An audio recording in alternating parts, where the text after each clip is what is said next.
Alors bonjour à tous. Aujourd'hui, nous continuons notre lecture du catéchisme de l'Église catholique au travers du compendium et nous en sommes rendus à la question numéro 421 qui est: où se trouve la loi nouvelle? Eh bien, une réponse brève pour commencer. La loi nouvelle se trouve dans toute la vie et la prédication du Christ et dans la catéchèse morale des apôtres. Le discours sur la montagne en est la principale expression.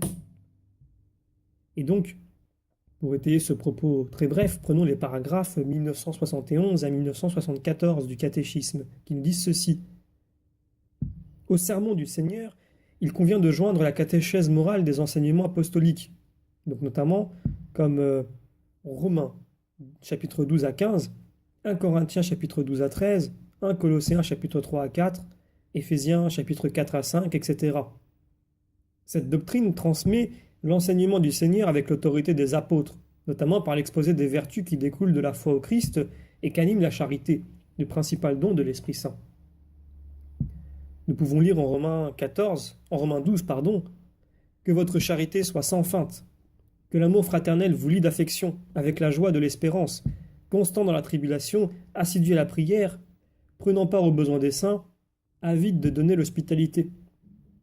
Cette catéchèse nous apprend aussi à traiter les cas de conscience à la lumière de notre relation au Christ et à l'Église. La loi nouvelle est appelée une loi d'amour parce qu'elle fait agir par l'amour qu'infuse l'Esprit Saint plutôt que par la crainte. Une loi de grâce parce qu'elle confère la force de la grâce pour agir par le moyen de la foi et des sacrements.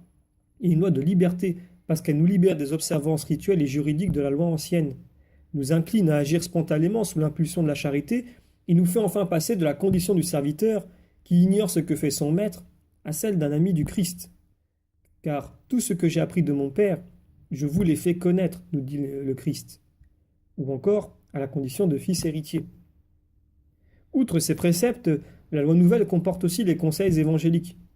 La distinction traditionnelle entre les commandements de Dieu et les conseils évangéliques s'établit par rapport à la charité, perfection de la vie chrétienne. Les préceptes sont destinés à écarter ce qui est incompatible avec la charité.